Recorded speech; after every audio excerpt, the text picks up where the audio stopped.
Class 9th में Heron का सूत्र है। तो सबसे पहले हम देखते हैं कि हीरोन का सूत्र किस चीज़ के लिए काम आता है।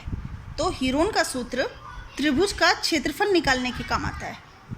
इस हीरोन के सूत्र से हम त्रिभुज का क्षेत्रफल ज्ञात करते हैं।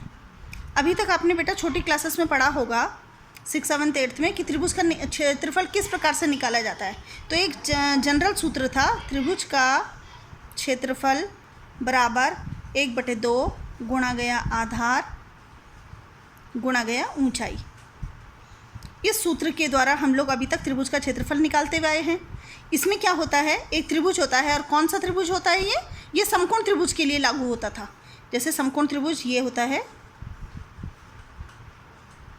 ये यहाँ पर समकोण बन रहा है। तो यदि हमें ये वाली भुजा और ये वाली भुजा, दो भुजाएं हमें पता है, ये होता है इसका आधार और ये वाली जो खड़ी भुजा है ये होती है उसकी ऊंचाई। तो यदि हमें ये भुजा, इस भुजा का पता है कि ये भुजा कितनी लंबी है और इस भुजा का भी माप हमें पता है, तो हम इस त्रिभुज का क्षेत्रफल ज्ञात कर लेते थे। मतलब कि दो भुजा और एक कोण हमें पता होनी चाहिए। कोण कौन सा होना चाहिए, 90 डिग्री का कोण, यानी कि समकोण त्रिभुज। इस समय ये वाला सूत्र लगता है। फिर हमने दोबारा एक बार और पढ़ा था, यदि आपको समबाहु त्रिभुज का क्षेत्रफल निकालना है तो किस तरह से निकाला जाएगा, समबाहु त्रिभुज। तो समबाहु त्रिभुज का क्षेत्रफल भी इसी से लागू होता है। मतलब ऐसे मानिए आप, यदि आपको ये भुजाएं दी हुई हैं, ये सपोज़ 10 सेंटीमीटर है, ये भी 10 सेंटीमीटर है और ये भी 10 सेंटीमीटर है, इसका क्षेत्रफल आप निकालेंगे। ठीक है, कैसे निकालेंगे, यहाँ पर एक 90 डिग्री का कोण बना देंगे, तो इस तरह से दो त्रिभुज बन जाएंगे। तो हम यदि इस वाले त्रिभुज को 1 नंबर दे दें, इसको 2 नंबर दे दें, और पहले एक त्रिभुज का क्षेत्रफल निकालें, फिर दूसरे नंबर वाले त्रिभुज का क्षेत्रफल निकालें, दोनों को जोड़ दें, तो ये समबाहु त्रिभुज का क्षेत्रफल निकल जाता है। ये त्रिभुज का क्षेत्रफल निकालना बहुत आसान होता है। कैसे, बिल्कुल इसी तरीके से। ये और ये देखिए, ये भी समकोण त्रिभुज है, ये भी समकोण त्रिभुज है। तो हम इस वाले त्रिभुज का क्षेत्रफल कैसे निकालते हैं, समकोण त्रिभुज से। ये इसमें आधार क्या मानेंगे, ये 90 डिग्री का कोण है, तो इसे आप आधार मानिए और इसे आप ऊंचाई निकालिए। आधार आपको पता है, दिख रहा है पूरा, यदि 10 है तो आधा हो जाएगा आपका 5। ऊंचाई कैसे निकालेंगे, तो ऊंचाई निकालने के लिए पहले आप पाइथागोरस का लगाएंगे और उसके बाद इस तरह से समबाहु त्रिभुज का क्षेत्रफल निकाल देंगे। समद्विबाहु त्रिभुज का क्षेत्रफल भी हमने पढ़ा है किस तरह से निकाला जाता है।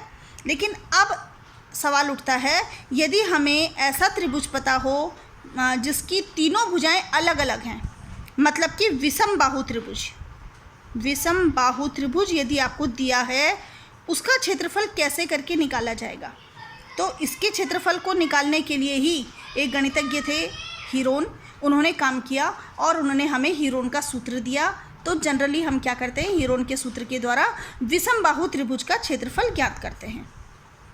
ठीक है, तो हीरोन के सूत्र से क्या ज्ञात करेंगे, विषम बाहु त्रिभुज का क्षेत्रफल।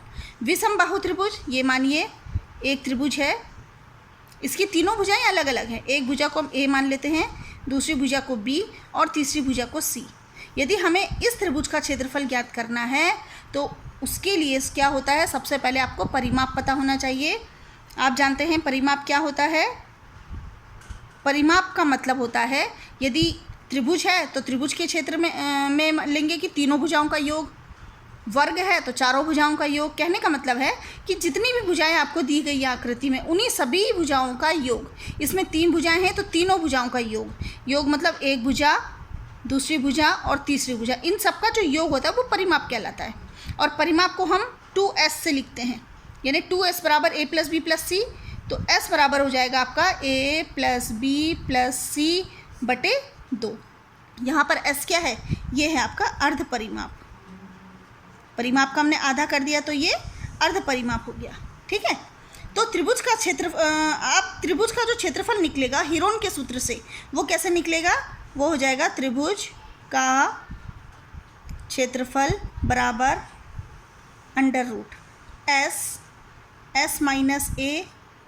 s - b, s - c।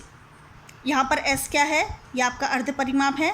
a b c ये त्रिभुज की भुजाएं हैं, यानी कि a b c ये क्या हैं, ये आपकी त्रिभुज की भुजाएं हैं, जो कि सब अलग अलग हैं, कोई भी एक जैसा नहीं है। ठीक है, तो विषम बाहु त्रिभुज हो गया, इसकी भुजाएं। इससे हम त्रिभुज का क्षेत्रफल निकालने के लिए हीरोन का सूत्र का इस्तेमाल करते हैं। तो ये आपका जनरली सूत्र है। इस सूत्र में एस क्या होता है, अर्ध परिमाप, और जो ये ए बी सी हैं ये भुजाएं कहलाती हैं।